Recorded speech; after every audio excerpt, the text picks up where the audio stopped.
তাজুল ইসলাম বাপ্পি তার সংশ্লিষ্টতা আছে, ফয়সাল করিম মাসুদ আছে, তারপরে আলমগীর শেখ, তারপরে বাপ্পি, ফিলিপ, উনি পলাতক, আমাদের নিকট উনি পলাতক। আমরা অ্যারেস্ট করেছি 12 জনকে। হ্যাঁ, আর পলাতক আছে 5 জন। না, এগুলো এখন ইয়ের ব্যাপার। এটা ধরেন চার্জশিট হয়ে গেছে, এখন উনি অভিযোগ দাখিল, আদালত তাকে অভিযুক্ত করার পর আপনারা জানেন যে চার্জ গঠন হবে। চার্জ গঠন হওয়ার পর এই প্রক্রিয়ায় যাওয়ার পর তারপরে আমরা নিশ্চিত হওয়ার পর তারপরে হয়তো এই করেসপন্ডেন্স গুলো করবে, এটা রাষ্ট্রীয় অন্য সংস্থা করবে। আবার যদি আমাদেরকে বলে ইয়ে অনুযায়ী, তাহলে আমরা সে দাবি করতে পারে, সে অনেক কিছু দাবি করতে পারে।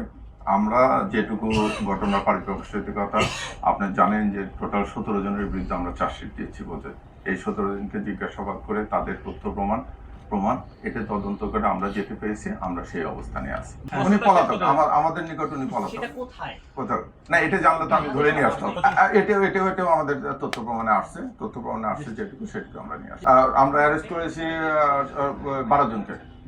হ্যাঁ, আর পলাতক আছে 5 জন। ফয়সাল করিম মাসুদ আছে, তারপরে আলমগীর শেখ, তারপরে বাপ্পি, ফিলিপ, জেসমিন, বোন, ফয়সালের বোন জামাই, তারপরে যে বাপ্পি ওয়ার্ড কমিশনার, ফিলিপ, আর একটা হচ্ছে কবি। আমরা তো বলেছি যে একজন ওয়ার্ড কমিশনারের ইয়ে ছিল, এটা আমরা ইয়ে করে গেছি। তার সংশ্লিষ্টতা আছে।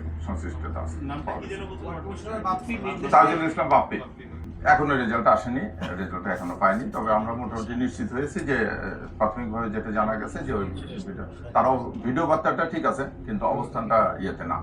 ওই বান্ধবীকে চাষির হত্যা করেছে, ওর ছোট বোন মাইনর তার সঙ্গে গিয়েছিল, ওই বান্ধবীর ছোট বোন। এটা আমরা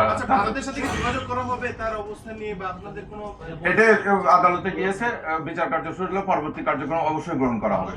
আইনগত যে ব্যবস্থা আছে সমস্ত ব্যবস্থা নেওয়া হবে। এই তো বললাম তো আপনাকে, বললাম না যে ফয়সাল একটা কি বলে ওসমান হাদি একটা নতুন ধরনের রাজনীতি গিয়ে শুরু করছিল, সেই তার বক্তৃতা সেবার মাধ্যমে এই পতিত সরকারের বা নিষিদ্ধ ঘোষিত ছাত্রলীগ বা কার্যক্রম নিষিদ্ধ আওয়ামী লীগের বিভিন্ন সমালোচনামূলক বক্তব্য দিচ্ছে, তারপরে তারা ক্ষুব্ধ হয়েছে রাজনীতিক।